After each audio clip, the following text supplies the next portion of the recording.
السلام عليكم ورحمة الله تعالى وبركاته. مرحبا بكم متتبعين قناة محمود. مرحبا بكم في فيديو جديد ووصفة جديدة. اليوم إن شاء الله غادي نشارك معكم عصير اقتصادي في المتناول، والأهم أنه لذيذ بزاف بكمية لا بأس بها. سجلوه لرمضان. عصير الصراحة اللي منعش، كيجي بارد وكيجي أحسن من الجاهز اللي كيتباع، كيكون زوين، وخصوصا فصل الصيف وفي هذه الحرارة بمكونات المتواجدة في كل بيت. نتمنى تجربوه، وإلا عجبكم الفيديو ما تنسوش ديروا لي لايك والاشتراك في القناة وشي تعليق يكون زوين. ودابا ننتقلوا باش نتعرفوا على المقادير وطريقة التحضير.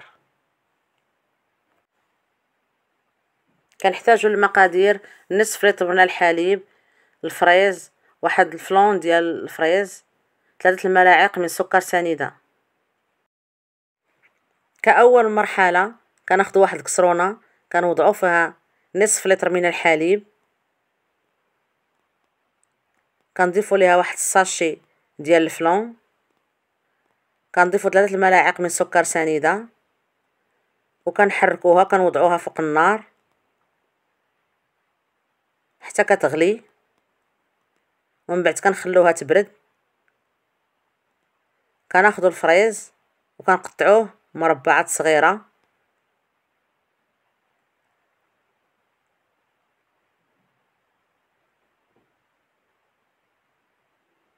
ودابا من بعد ما غلى لنا الفلون كنوضعوه في هذا الاناء هذا وكنخلوه حتى كيبرد وكيجمد. ها هو الفلون ديالنا من بعد ما برد كيولي على هذا الشكل هذا. كناخذوا الكاس ديال الخلاط وكنوضعوه فيه،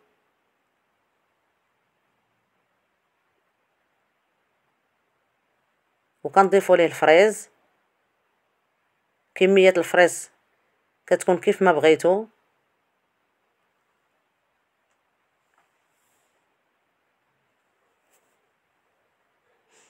صدقوني هذا العصير كيجي رائع، كيجي منعش، والمذاق ديالو رائع واقتصادي كيحبوه الوليدات الصغار.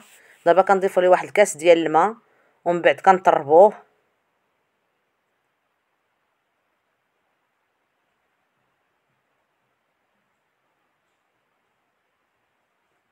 وها هو العصير ديالنا كيكون جاهز. كيجي القوام ديالو خاتر، كيعطينا كمية كثيرة.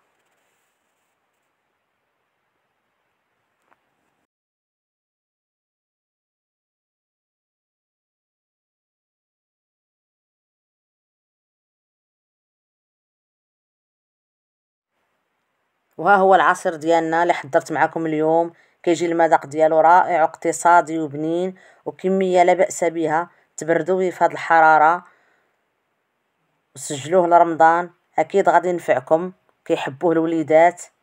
كنتمنى انكم تجربوه واكيد غادي ينال اعجابكم.